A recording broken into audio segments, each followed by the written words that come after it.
looking at ways to try to make a difference in their everyday life. And that, for most families, comes down to the school system. So we look at what happened yesterday, and I think we have to go back. As you know, the United Federation of Teachers, we supported the original mayoral control law, and as we endorsed this one that was just passed.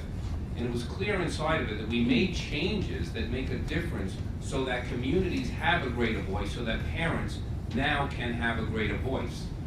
And it was, I think it was a sad thing that we had to make sure we put that into legislation. We should be wanting parents involved in the education of their children.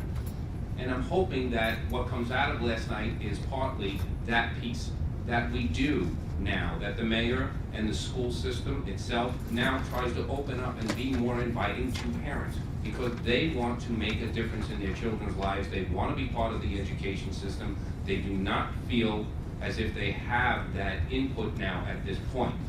So I'm hoping that we can work on first implementing the new governance law in a real meaningful way, rather than just trying to be compliant with what of the words on the paper.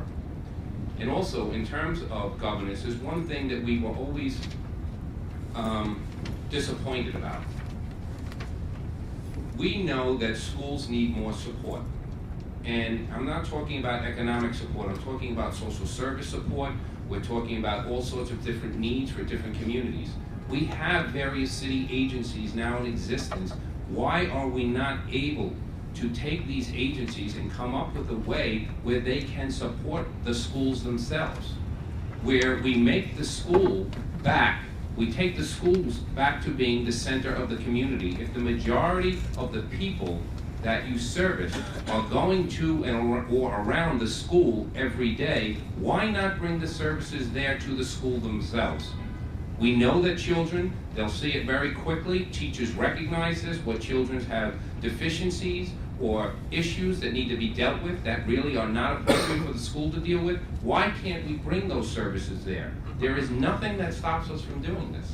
And I am hoping now that that is what the mayor will see, is we need to start to do that work. It's just not about siloing every city agency and just setting up an accountability matrix. It's about having real honest discussions about how we do the work to help support the community and the people inside of the city.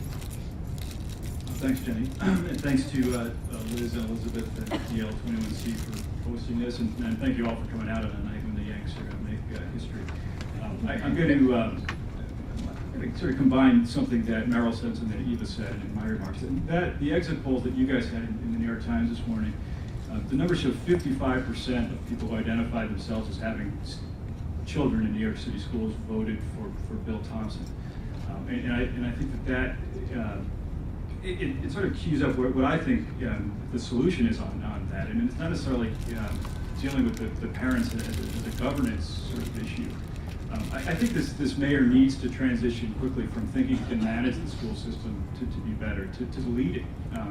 I don't think that the parents of the 1.1 million kids in New York City schools have a sense where the mayor's going with this whole thing. If you're being asked to get on a bus someplace, it's nice to know where it's going. I think we've learned a lot from President Obama about the value of inspiration. If you're going to be asking people to do things that are uncomfortable and major change is going to require that, you've got to make them feel like it's going to be worth it and that we're heading someplace.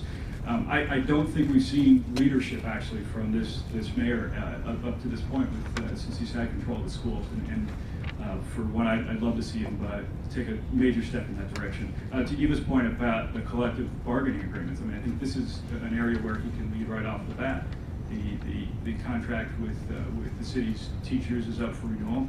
I think if this sort of ties into what I was just saying, if this mayor is expecting to get major changes out of the contract, I don't know that he is. I haven't really heard him talk about the desire to.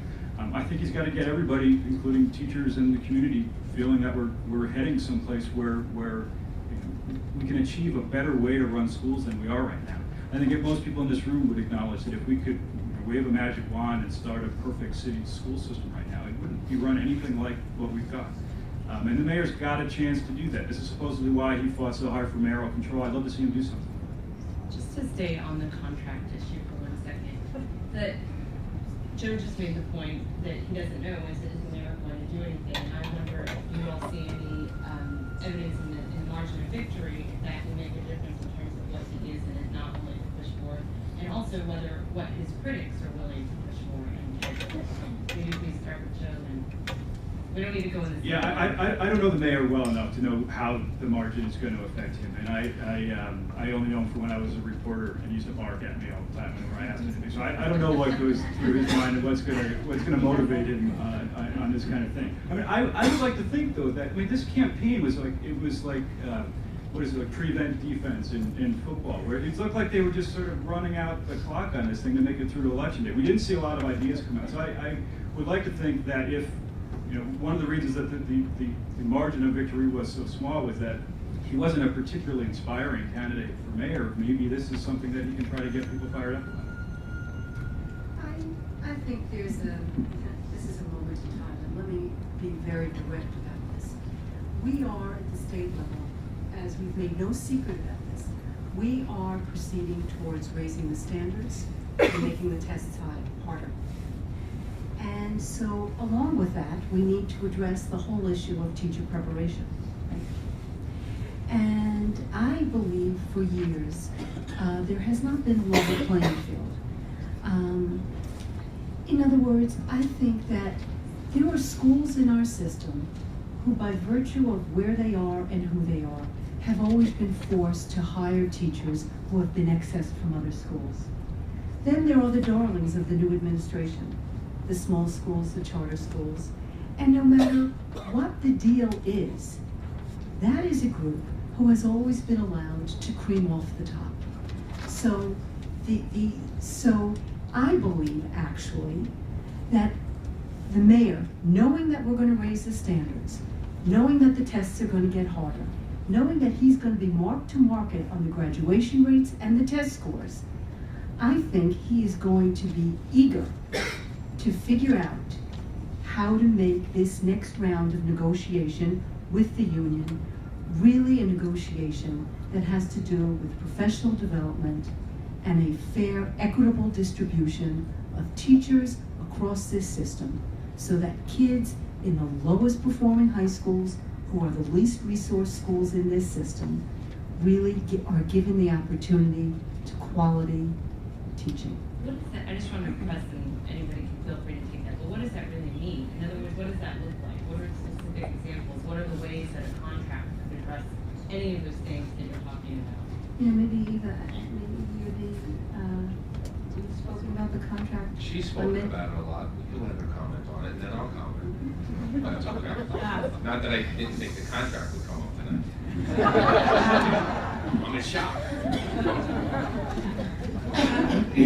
Well, a couple of things, just by way of context for the audience. I'm not sure exactly what possessed me, but I spent about 6 months of my life reading the hundreds and hundreds of pages of the UFT contract, the teachers contract, the principals union contract, and the custodians union contract. I wish, now that I'm in the schooling business, that I had looked at the school safety agent contract and the cafeteria workers contract, because there are actually a lot of attendant issues associated with those contracts as well, and held hearings to try and understand, what is this document and how is it organized, what are the central principles, and while it's a complicated document in many respects, it essentially treats teachers as people who get paid by the piece, and it prescribes, just an incredible number of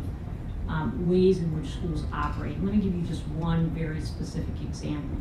The United States Federation of Teachers contract, and just by way of context, also understand that it takes two parties to agree to this contract. It's not like the UFT got to design the contract. It was a negotiation between management and labor, but there's a very specific provision of the contract which is actually quite detrimental to teachers and teaching and learning, and that is every teacher in the New York City school system gets one 50-minute prep period. And at our schools, we thought long and hard about this.